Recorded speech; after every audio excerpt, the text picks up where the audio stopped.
welcome to the November Lymphedema Patient Roundtable hosted by LymphaPress. We are so happy you elected to come and join us tonight. It is election day in the US. We have a great evening ahead of conversation and community. And Amanda's puppy is already making his presence known. As we wait for everybody to log on, I'm just going to do some introductions of the panel.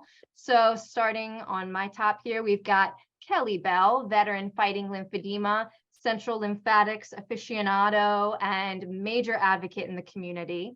We have Catherine Rosenberg, a cancer survivor, lymphedema patient and advocate, and math teacher. So any math questions, go her way. We have the lovely Angela Jones, a lymphedema patient and health coach. And we have Amanda Sobey, who is a lymphedema patient, advocate, fitness queen, as you can tell by her gym background, and puppy and kitty owner in her mirror as well in the background there.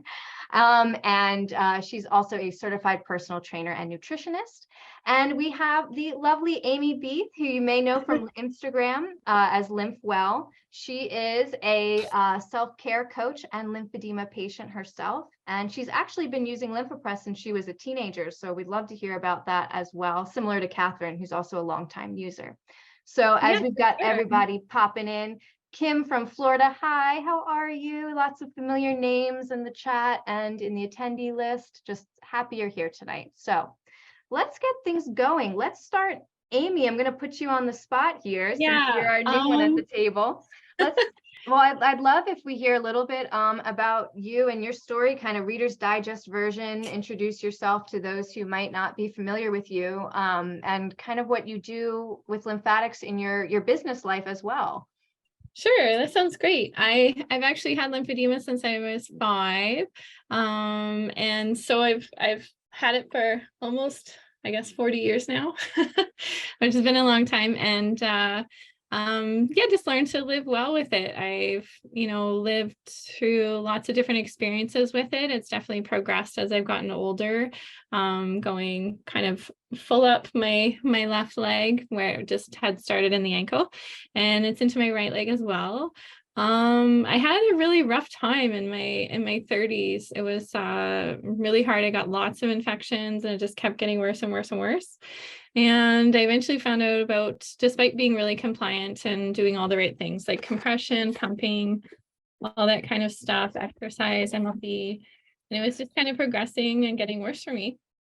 And I was lucky that I found out about some surgeries with some surgeons overseas. So I had surgery with Dr. Corinne Becker, and I've also had surgery here in Canada to help remove some of that inflammation that I'd had built up over the years. And it made a world of difference, in addition to like a great self-care routine of taking care of my legs. So yeah, I've got 2 kids and a husband, and live a pretty natural life in terms of my lifestyle and lymphedema. So I take a very integrated approach. I try and take the best of what Western medicine has to offer me in terms of helping with infections and access to compression and pumps and things like that. And then I add a lot of other stuff in terms of herbal skincare, tried different ways of incorporating like anti-inflammatory foods and herbs and things into my diet, and seen what's helped over the years. And I've kind of developed a pretty good kind of set of health, I don't know what you call it. It's not really rules, but like kind of ideas of how it helps our lymph flow by getting to understand our lymphatic system in a really different way, like through herbalist studies, Ayurveda, bit of Chinese medicine has really helped me understand the lymphatic system from an Eastern perspective. And it's been so fascinating to see and kind of learn and, learn from it and try things out and add it into my routine. And it's been a great experience. So I use that in my kind of day-to-day work with other people with lymphedema and creating herbal skincare products and things like that. That's so awesome. I love that, Amy. And the whole integrative, holistic approach, that's so true, I think, of how we all kind of learn to approach our lymphedema in different ways. And it is kind of this all-encompassing lifestyle sort of thing we have to do. So thank you so much for sharing that. And as you were talking, we had Karen Ashforth join us on the panel. Oh, and there's Amy's video. Karen is a CLT, and she is also our fibrosis queen, I like to say. Oh, so awesome. yeah, so anytime we have, so we like to, you know, we don't give personal medical advice here, but if you have any general questions, yep, Karen is going to be who we defer to. And any Q&As, please pop them in the Q&A box during the evening, and we'll try and get to answer questions as we can. But sometimes, you know, the conversation really gets going, but we'll try and get to what we can. And let's just get things going. As we are chatting here, we have Tina and Sylvia in the chat saying hello. A lot of rainy people. Karen and Tina are both having some rainy weather. Jeannie's here from North Carolina. Love it. And of course, Fenton, our diehard Fenton fan, is here. Nice. Love to see it. So let's kind of get the conversation going. It's November, month of gratitude, you know, with Thanksgiving here in the US.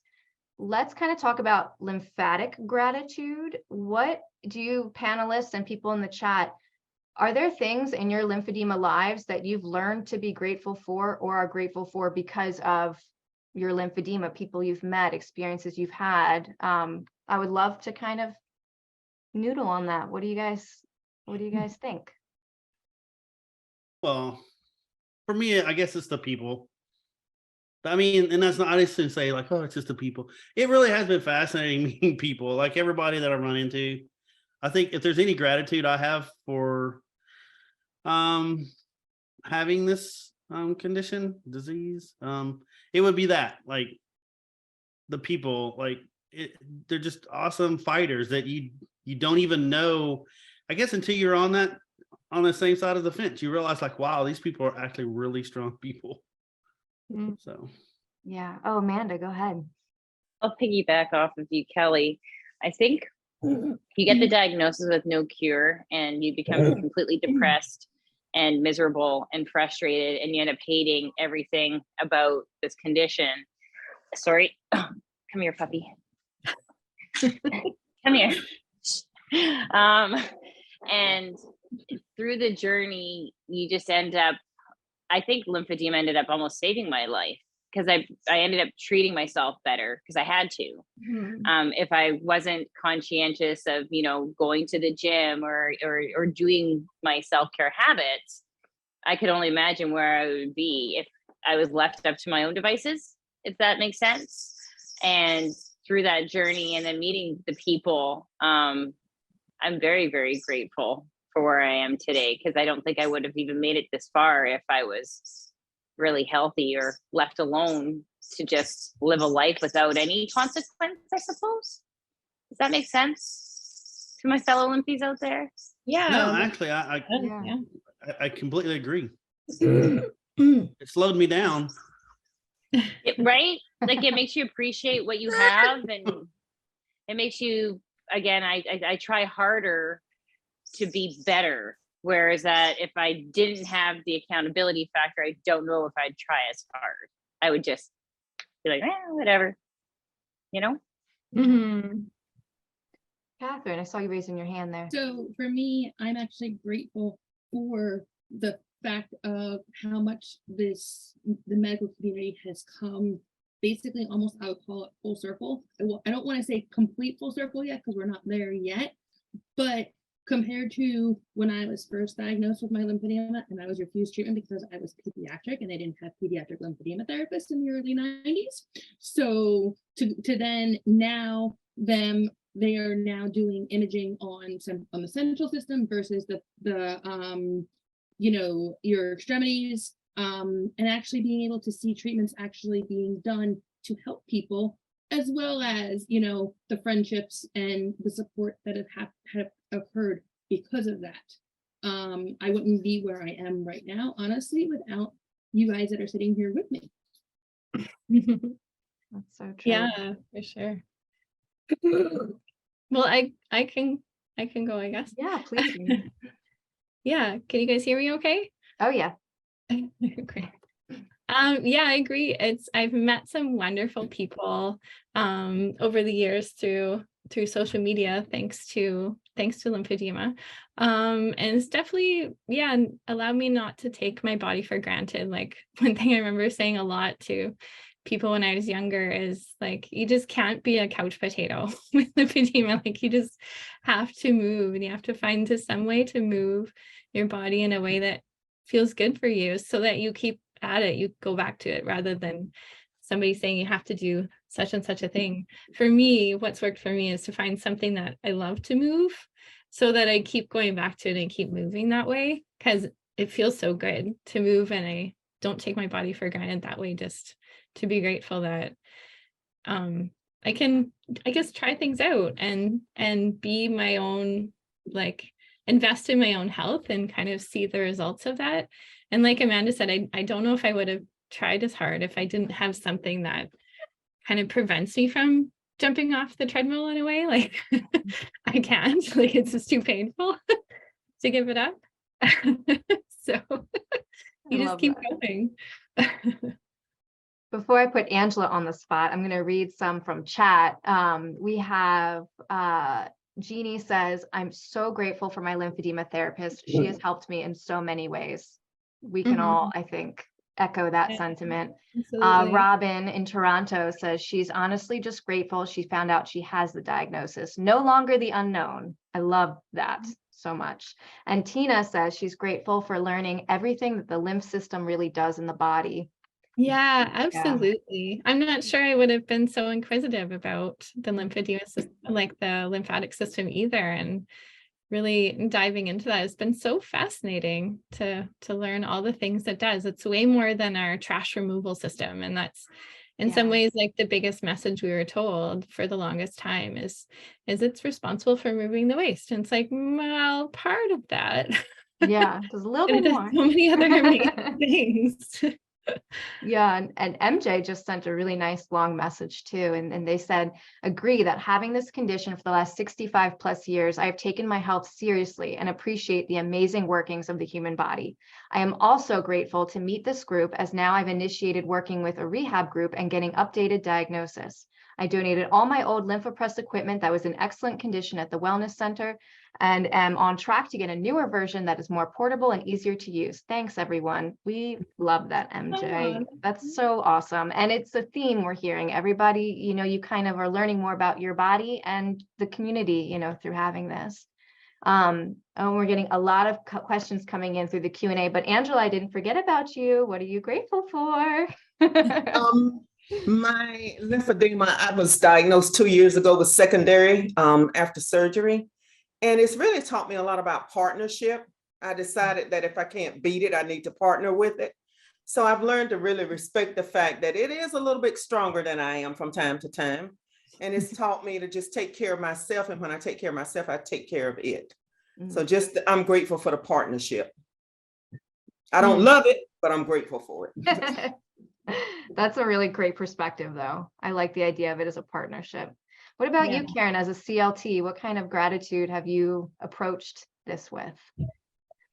Well, it makes me grateful for just the great people that I work with. I encounter some amazing heroes and heroines that just inspire me every single day. And I love my patients. I really feel inspired by every single one of them. Oh, that's so sweet. We love that. We love our therapists. We've got a slew of questions coming in the Q&A box, so I'm going to get us going with some of these. So Katie Taylor asked, I'm hoping someone can talk about infections and cellulitis, how to avoid, how to heal. I have cellulitis currently, and the wound isn't healing well, and also is leaking constantly, on antibiotic, but only improving very slowly. Thank you. You come to the right place. We've got some people with lots of experience having had cellulitis and treating it. So if anyone wants to jump in, feel free. Go ahead, Amy. Yeah, sure. I'll jump in. I've definitely had my share of cellulitis infections. I've had about 25 over the years. So Definitely had a few and picked up some tips along the way. For myself, I've always found like antibiotics definitely necessary part for me, but I try and layer on a lot of self-care at that time to just give your body some support in that, so that whatever that looks like for you, that might be more rest. I do find like that really helps me. Sometimes that is, for myself, it's extra compression to make sure it's not going to increase too much swelling in that area, and just to kind of help it along. It might be wearing my lymphapress, which I love as well. And yeah, just really supporting yourself and finding out what it is that you need to help with that wound. But yeah, it's really tricky when wounds open and don't heal. There's definitely need some strategies around that to help. That's a good answer. Erin, do you as a CLT have any wisdom to impart? In terms of cellulitis, so I think that staying on top of swelling, of course, is number one, and staying on top of skincare right up there too. I would actually encourage people, in addition to those two things, to just look at your digestion and look at your diet, because this is going to sound weird, but I have had so many patients who have digestive issues have more problems than average with cellulitis. And some of my patients, we've done the gluten challenge where they've removed gluten from their diet. And these are people that would have monthly cellulitis infections and they would just stop. And I know that there is a relationship between Crohn's disease and some forms of primary lymphedema. And I do know that the gastric lymphatic system is so integral to the functioning of the extremities. And if mom ain't happy, nobody's happy.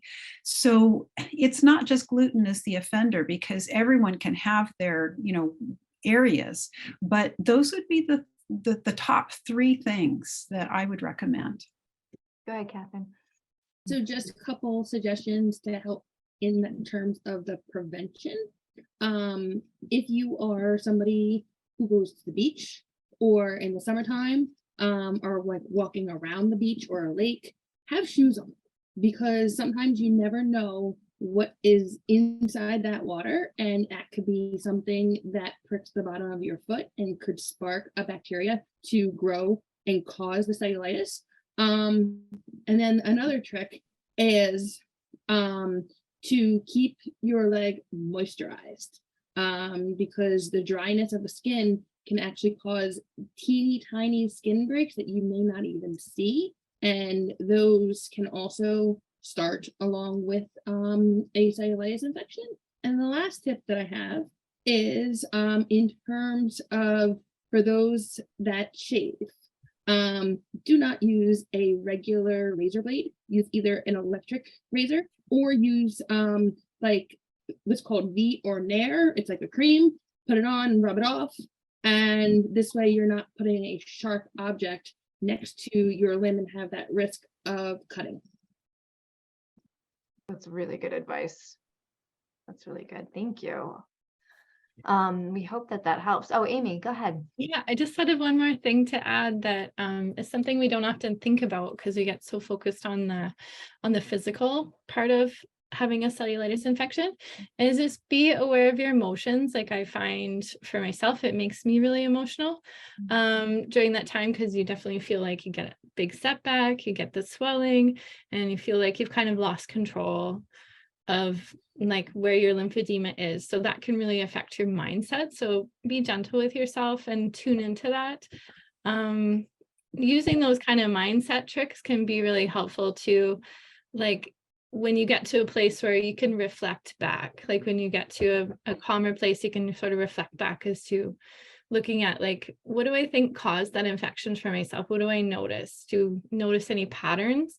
If you've had the infection more than once, is it always in the same leg? Is it always after a certain, say, activity like mountain climbing or something?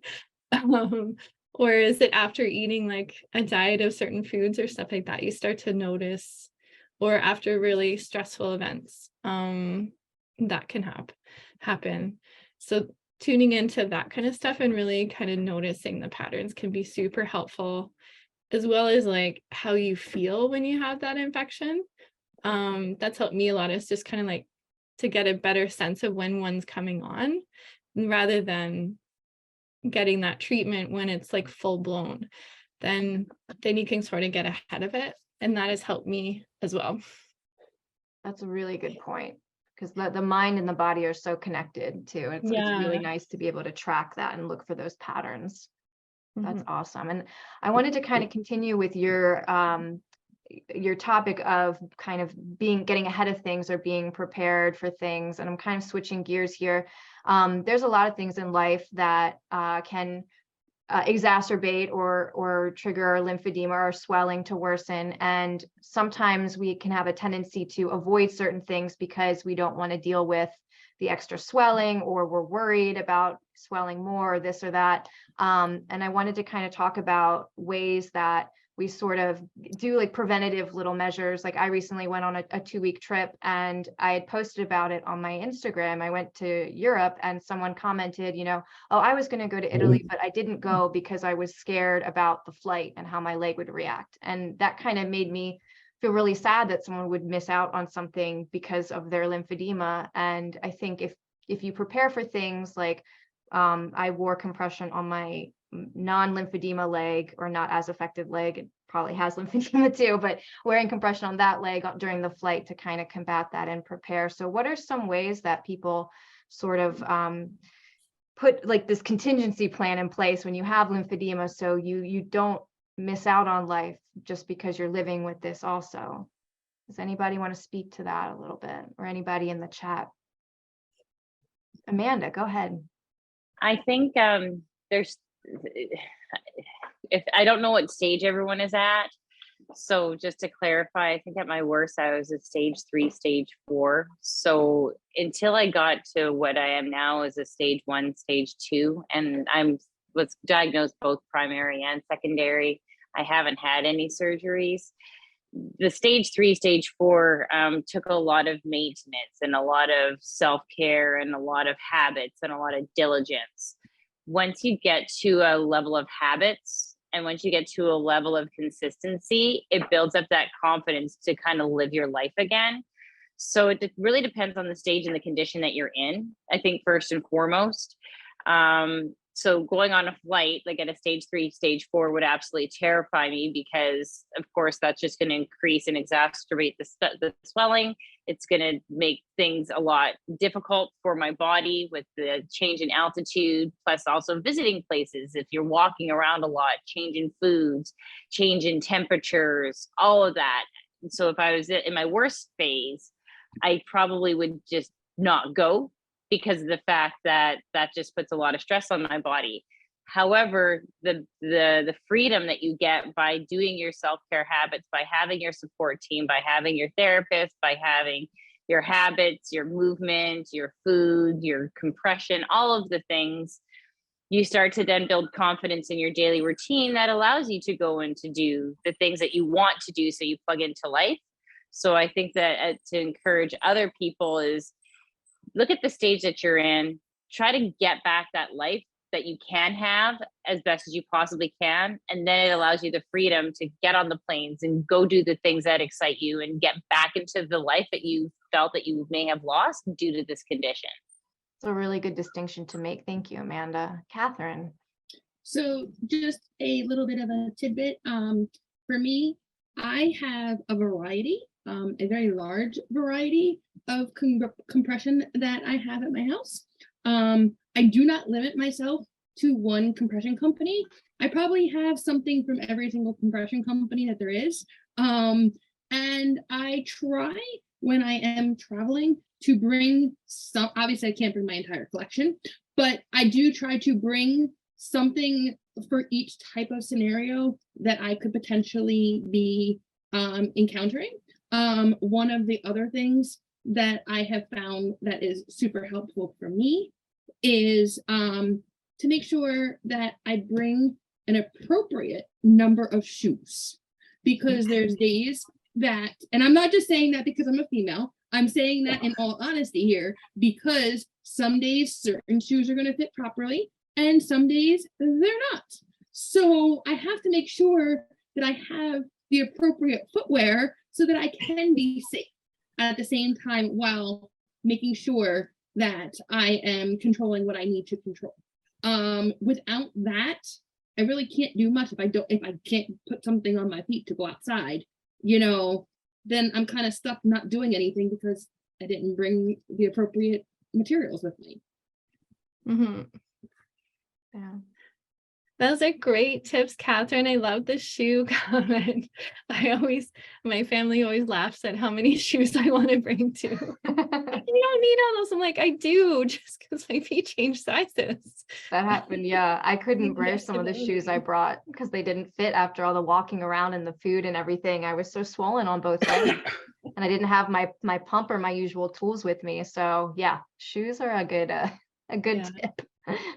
However, you should, if you can make it work, try to bring your pump with you so that this way that it, I know, Alexa, I know you were going, across seas and all of that, but it does fly very generously through the airlines. It is a medical device, not a personal baggage. So it does fly for free on the plane if you can get it into a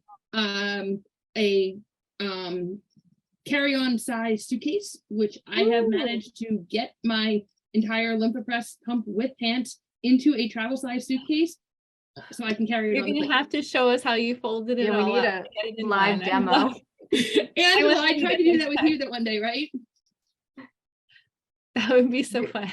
You are literally, Catherine, you're like our go-to airline gal, because Kimberly in the chat said earlier, she said, I want to thank Catherine R. for her advice on air travel at the last roundtable. I had some problems getting through TSA and remembered to be patient with the gal who frisked me. So you're like our travel influencer here. Catherine, you're the Well, when I go-to. was a couple of years ago, I was in a PhD program and I had to fly to Chicago. I was probably flying every other month, if not every month. So I was doing a lot of flying. So they gave me some tips to help me and I took them and I used them. That's That's awesome. awesome. Thank you for sharing the tips with us. Yeah. I'd love to add to that about just what I do so I don't miss out on all the fun things. Yeah, go ahead. Is I add a lot of mindset stuff too. I didn't really think about how much mindset stuff I'm going to talk about, but that's great. So for me, it's like if there's something I really want to do and something you want to do, I'd encourage you to problem solve it. Like write down what you think are going to be the problems in your way. Like you're afraid of more swelling, or there's going to be too much walking, or write down a list and then try and tackle them and see okay, what can I do to make this better? Or what can I do to avoid this problem? Or what can I do if this happens? And things you might want to add to your suitcase to remedy that for yourself, like extra shoes for one, or extra compression, or maybe for me, I would start carrying my antibiotics with me. Like my doctor and I had a chat of just carrying a bottle of, antibiotics that I would normally take, and they were comfortable with that. And that's something you could discuss with your health professional too, is that an option to help me? And just figuring out problems, but also talking to your friends and family and people that you're traveling with of just hey, I'm going to need the following things, little breaks once in a while, or I'm not going to be able to walk this distance, or, we're just going to have to see how it goes. And I find they're more open to helping than you think they will be a lot of the times. Yeah. Once you tell them this is something I really want to do, but I'm scared because of blah, blah, blah, blah, blah, blah, blah.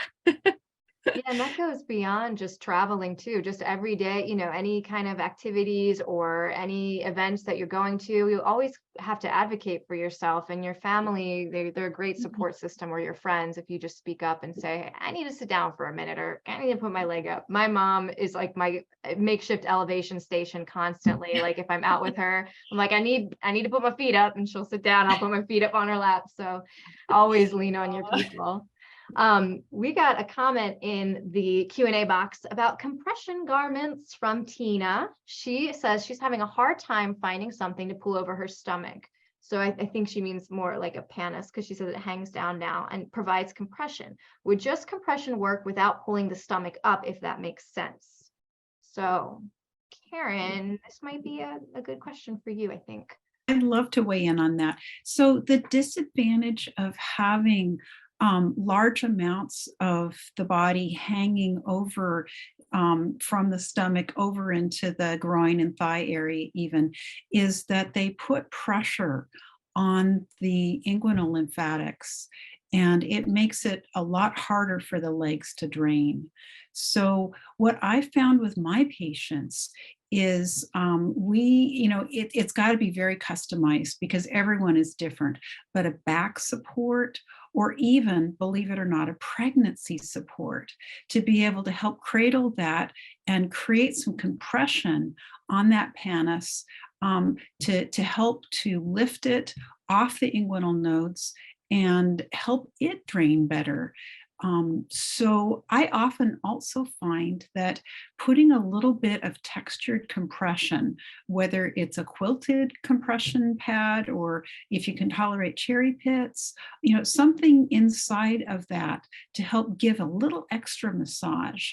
So those are my suggestions. And then I have to say that the lymphopod is just tailor-made for helping to decongest a panis. So having a several pronged approach where you're just really hitting it from all these different areas can really help you become more successful. So those are some of my thoughts. And I don't know if there's anyone on this panel who has or had a panis that wants to weigh in. Anyone in chat either? If not, that's okay too, because Karen, that was a wonderful, thorough answer, and we appreciate your expertise always with that. I hope that helped, Tina. So we got a question about pharmaceuticals for lymphedema.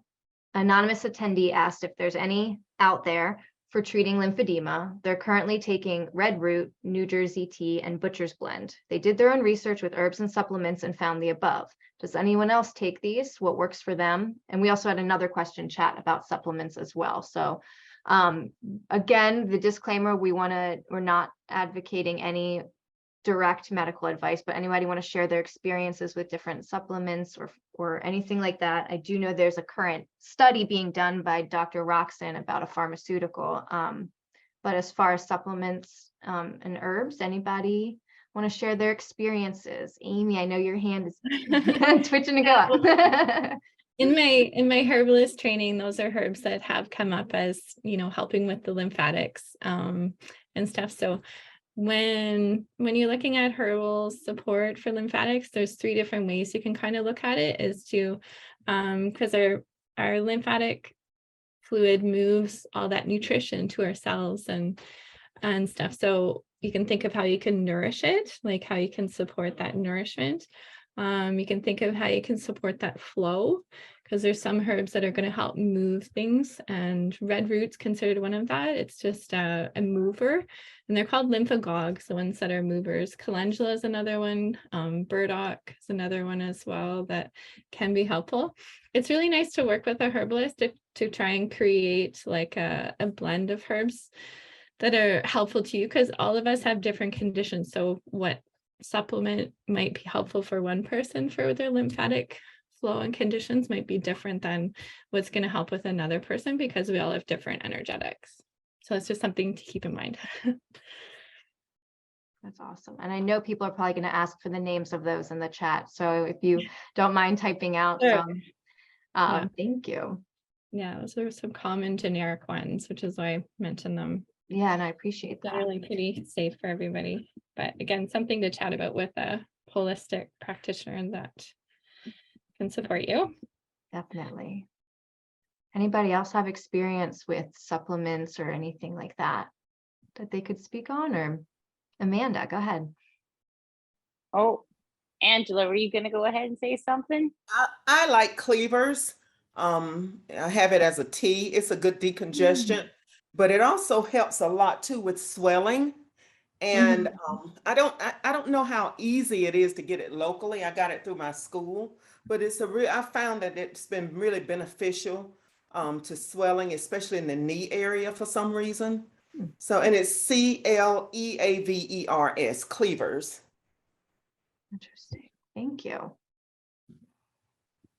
One thing I also- love. Oh, sorry, Go ahead. No, I'll just sit back. Go ahead, Amy.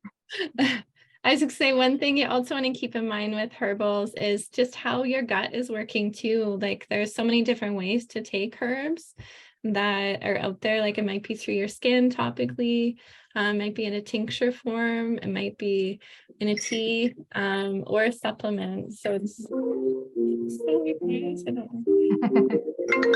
sorry.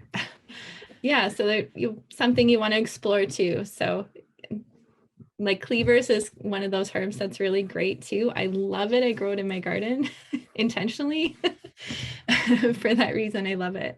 And it's a herb that is better for you fresh if you can get it versus dried. So that's something to keep in mind with herbs too, is they're more potent depending on different ways that they're available. Interesting. I didn't know that. Yeah. Thank you. Amanda, the other Canadian in the chat. Yeah, the other one. I think like pharmaceuticals and the difference between pharmaceuticals and herbs and natural supplements, you kind of need to really look at the science and the fundamentals behind the products. And I think when I first started my journey, I was desperate to see a result with anything. So I just took everything and anything. I would read a herbology book and be like, oh, it's a plant, it's fine. But some plants are very aggressive. Some plants can act more of a diuretic and possibly, drain that extra fluid that you need in your body to support the lymphatic system. Like Amy said, you want to find things to nourish, or you want to find things to move. And everybody takes different supplements for what their body fundamentally needs, as well as I always look at herbology or the human body like layers of an onion. We might be needing to obviously treat the lymphatics because they're compromised, but who's to say that maybe your thyroid might not be slow, or maybe it's a circulatory issue that it might be a bigger issue than the lymphatics. So when you are doing supplementation, it is really important to work with a professional and not just read books and think, oh, it's a plant, because some plants they might be effective, but it's not the right time or the stage to administer it. There's different versions of plants, whether it be topical or tinctures, or there's just so much knowledge out there. So again, I do advocate to work with professionals, work with people who know what they're doing, and just know that not every pill or every plant out there is the treatment. And again, conventional methods of, eating an anti-inflammatory diet, wearing your compression, doing all the things, plus supplementation. It's not just that plant is going to just immediately make lymphedema go away. Yeah. Yeah. Those are that's a great really good points, Amanda. Yeah, it's really important to work with a professional. I am a herbalist, and I've taken Ayurvedic training as well. So it's something we can explore together. And if it interests you, you can reach out to me on my website, and I'd be happy to talk more about herbalist care Awesome. on an individual basis. Can you pop that in the chat, your website, because people are asking how to get in touch with you? Sure. Yeah, and all great points, and I love the disclaimers. Like everything with lymphedema, it's not just one aspect. Like it's not just wearing your compression and your lymphedema is taken care of. It's not just doing your pump and your lymphedema. It's all, it's a suite of tools, and that's a good point that is part of it. I wanted to switch gears real quick. At the end of the week is Veterans Day, and we are honored to have our own veteran fighting lymphedema here, Kelly Bell. Thank you for your service to our country and to our community, honestly, also. And I wanted to give you the floor for a little bit about any kind of veteran-related lymphedema resources or issues, or just mental health also is such a big thing in the veteran community, especially. If there's anything you'd want to spotlight or shed light on as a veteran with lymphedema for the good of the order here. Well, thanks for the honor. I mean, it was an honor serving everybody. I was in the Coast Guard. So when I first joined, the primary mission was humanitarian. It's kind of shifted a little bit back and forth, but still that was everybody that served. We were all mainly for the people first. So, yeah, veterans, like we don't get any better treatment than anybody else, just so anybody knows. And sometimes it's worse. Last week, this is how crazy things happen within the veteran community. You hear us call each other brothers and sisters because we are our own little family. And when I fight into the tag, it says veterans fighting lymphedema. The veterans tag, what people say is like, are there a lot of veterans part of that? And I'm like, no, just me. But we always look at it like when you see one veteran fighting, we're not fighting just for us. It's never been about us. It's been about everybody. And so when I'm fighting, when you see veterans, there's always multiple veterans because those are the people that are carrying me forward. Last week, we had someone on here that she was a veteran. She's a Vietnam veteran, Army vet nurse. She posted on her, she was having trouble with the VA. And I reached out and said, hey, reach out to me. You know, I want to see if I could help. And crazy thing is she lives about 20 minutes away. So I went and visited her and visited her and her daughter. It was really interesting. So she was diagnosed by her podiatrist 3 years ago. She had a lot of questions about, because she got a lymphopress pump.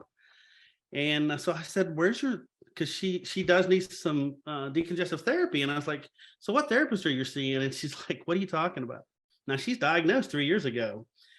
So this is what veterans get. So if you think we get any better treatment, this is the honest goodness truth. This is what happens. And so I volunteered she goes to the doctor in, I think, December.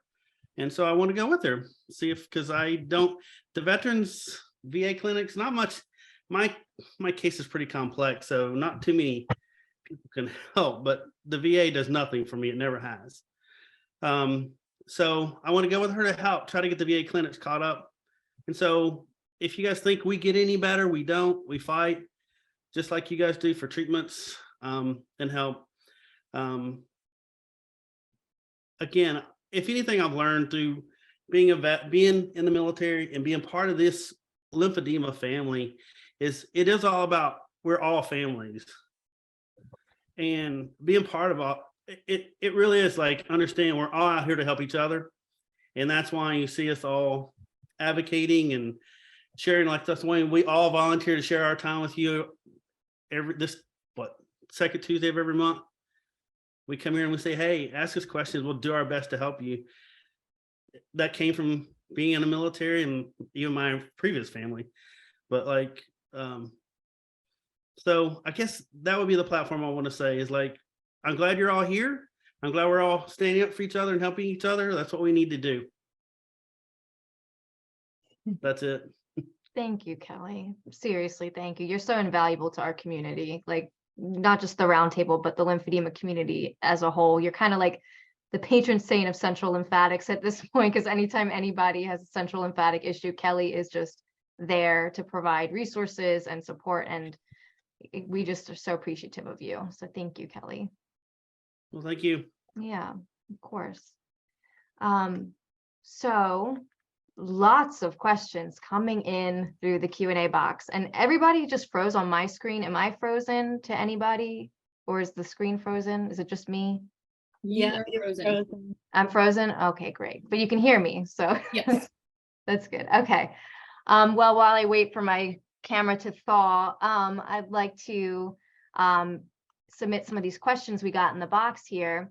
So Irene asked in the Q&A box, what do you suggest for neuropathy?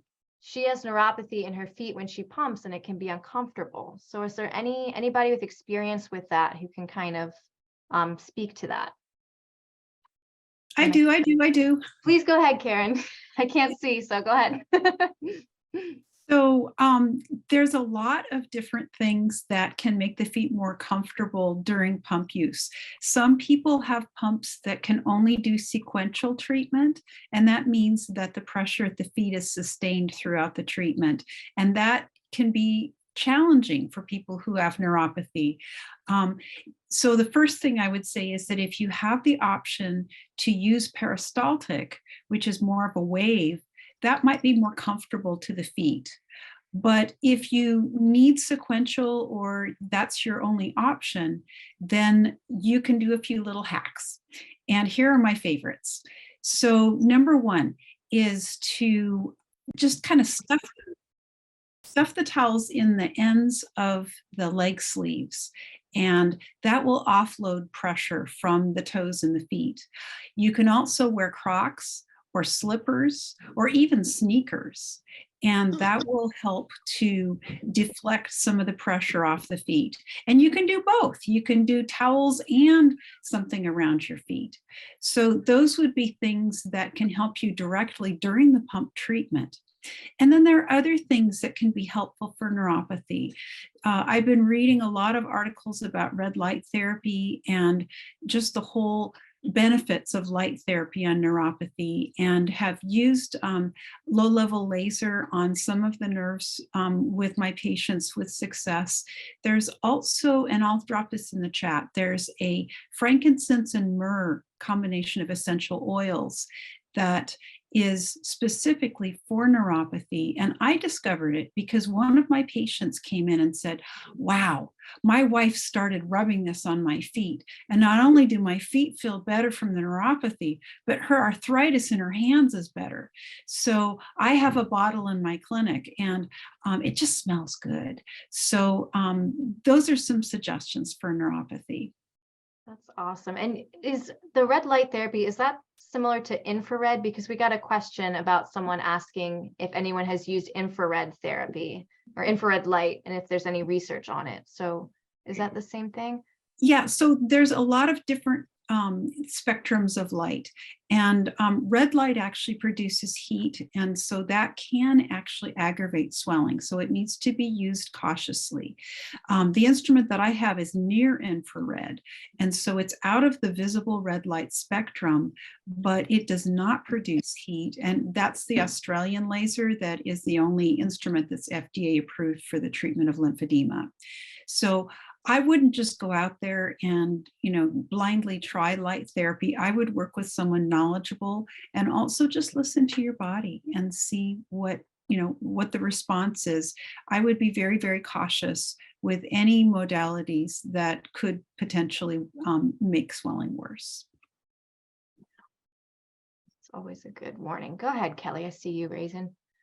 Well, first off, Karen, did you see a lot of us experience lymphedema people going, when you're talking about wearing shoes and Crocs? Never thought of that. And I've had people ask me that question. So that was awesome. And frankincense, got some. Keep it in the house. That's expensive, by the way, but yeah. So I used to have really bad neuropathy in my hands and legs. And believe it or not, you'll hear people talk about low inflammatory diets. For me, mine was keto. Other people, that low inflammatory diet, you will be amazed. It's not like it's going to shut down quickly, but for me, within a month, I went from not being able to walk very far to where I could walk again. So just something to consider, like even what goes in your mouth gets your gut. That gut affects everything on the extremities. So Absolutely. Just something to consider. Awesome. Now we have a question in the Q&A box, and Catherine wants to answer this one. So the question's from Julie, and she says, I've been diagnosed with secondary lower limb lymphedema and lipedema stage 1-2, and both are in relatively earlier stages but are progressing. I plan to address one or the other with surgery, and I've been referred for liposuction and also lymphedema surgical alternatives depending on what is recommended. I need to pick a place to do this, which is another question. I don't know who and what to select for a plan of attack. Do I try liposuction first, or do I check out a full service clinic? So Catherine, take it away, honey. So as somebody who has had several lymphatic surgeries, my big suggestion would be, actually, if you go to Learn's website, they actually have their centers for excellence that are across the United States, and actually I believe there are some that are worldwide as well now, and so that's where I would start. But I wouldn't just select one place. I would actually probably go with and try to get in with 2 or 3 and listen to what each one says, and make sure that when one place does imaging, that you get a copy of the disc, because your insurance company is not going to pay for another lymphoscintigraphy or MRL or some sort of lymph study done if you only had it done a month ago. Make sure you get a disc with it and provide that to the next doctor that you see and listen to what their recommendations are. Once you hear them and you hear what they say and you research their background, then that will help you to make a better informed decision based on what you know you can do as a patient and what the doctors want you to do. Because every doctor has a different post-surgical protocol. So some doctors, if you have a vascularized lymph node transplant, you are non-weight bearing for 3 months. Others, you are non-weight bearing for like a month. Some you're put into compression pretty quickly. So depending on your life, you have to pick somebody who it will adapt, who your lifestyle will adapt to how they expect the post-surgical time healing to actually work. Because if you pick somebody that doesn't fit into your lifestyle of, I pick somebody who I need to be off my leg for 3 months, but I'm a PE teacher during the school year, that's not going to work, obviously, unless you take a leave of absence from your job. So you want to take into consideration your lifestyle, what the doctors are suggesting, as well as what their expectations. So you really want to make sure you have a list of questions for the doctors of what are my options, what stage am I, what can we do, how is this going to be done, what is the time frame for hospitalization, what is the time frame I need to be in that particular area for monitoring immediately post-surgically, as well as what are my post-surgical goals. Because if you don't ask that post-surgical goal question and you select that particular doctor, you could be selecting the wrong doctor for you based on what your body or lifestyle can handle. That's great. Thank you, Catherine. Anybody else on the panel at the table have input? Amanda, go ahead. I also think building your habits pre-surgery is critical for recovery for post-surgery. As much as I think surgery, sorry, my furry friends are going crazy here. We get really excited about surgical options, which I think is great to have that availability. It looks different for every person, and surgery may not be a perfect fit for your situation. It's amazing how you can take imaging from one doctor and a recommendation. You can go to another doctor and they're going to have a complete different set of stories or something else happening out of the exact same imaging. But I think really getting good at your habits. Lymphedema and lipedema are both hands-on illnesses. You do have to take an active approach pre-surgery to ensure your results post-surgery. And you also want to be going into pre-surgery more or less in the best condition you possibly can. I think a lot of people think that the surgery is going to fix the illness, which it just helps to more or less mitigate it. So really getting a good pre-surgery plan, doing your habits, getting your consistency, taking part in your illness is going to increase not only the surgical procedure, but also the quality of the surgery after and your expectations for what you do post-surgery as well too. Yeah, I 100% agree with that. Amanda, I think that helped me so much with my surgeries, is just to get my swelling down as much as I possibly could on my own, so that they could get out the hard stuff, like the stuff that I couldn't get out.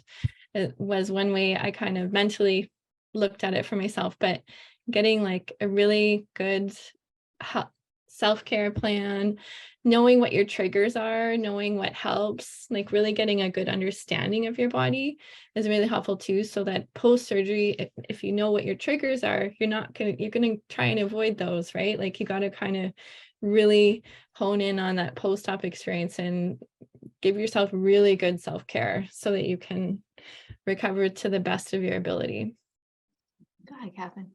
One last thing, tipping off of what Amanda and Amy were saying about getting your regimen in check before you do it. Some doctors will actually ask you for what you do and will give you a pre-op regimen that they want you to follow for a certain period of time for you to prove to them that you are compliant. And that could involve manual lymph drainage with therapist. It can involve using a compression pump. It can involve compression wrapping, using daily compression, so you might want to have that list of everything that you do to manage your lymphedema with you when you go see these physicians, so that this way they know how compliant you are, and be honest with them. Because if you're not honest with them, it means you're also not being honest with yourself, and it could actually put you in more of a problematic situation later on, because this is something that's not going to go away.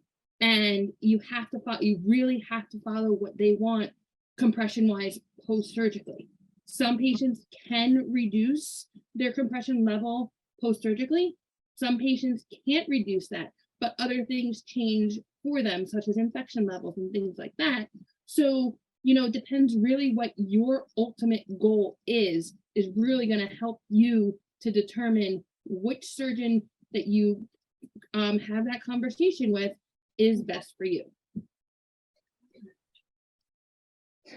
Julie just said in the chat to us, thank you for those answers on the surgical options. I'm working on getting the best shape possible pre-surgery, and it looks like I need to do a bunch of consultations. I'm doing most of the self-management options already and will continue to do those. I appreciate this online meeting so much and all of your input.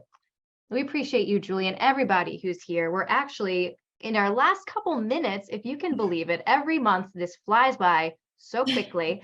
If we did not get to your questions, I'm going to put a link in the chat to our YouTube channel, which it's the LymphaPress USA channel. We have a couple YouTube channels, but this one is all of our educational webinars. So if there's any question that we didn't get to, you can get your lymphatic research fill until next month on this channel. And we're here every second Tuesday of every month, 8 p.m. Eastern Standard Time. The panelists here are volunteering their time to be here too. And I am so appreciative as a representative of LymphaPress to have them here with us, as well as all of you attendees every night. Or every month. We just love it so much that you spend this time with us. And speaking of lymphatic gratitude, I'm bursting with it for all of you. Yeah, so this is the end, my friends. Anybody have any final short little quips before we clock out at 9 that they'd like to share? Go Thank ahead. you so much for having me on. We're so glad you joined us, Amy. It was so fun having you, and your perspective is just so wonderful and positive, and we just love it. Thank you for being here. You're welcome. I hope I get invited again another time. It was really fun. Of course, yes. We love having you. Kelly, you had a little hand raised.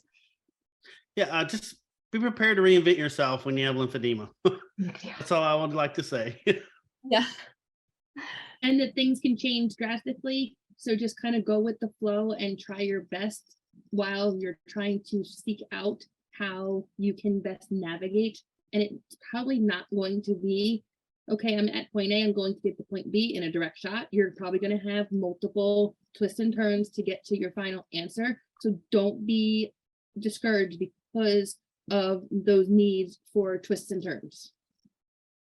Benton just said in the Q&A box, small victories are good victories. And I think that sums it up beautifully, as always, Benton. We appreciate you being here. We appreciate everyone being here. If you have questions about LymphaPress, the pump, or just interested to learn more, please email marketing@lymphapress.com or check out our website, lymphapress.com. We'd love to get you connected with some information.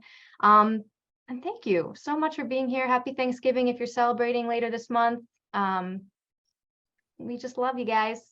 Thank you so much. And look for the recording in your email inbox in a week or so. So thank you. Have a great evening. And we're so pumped you joined us. See you next month. Bye-bye.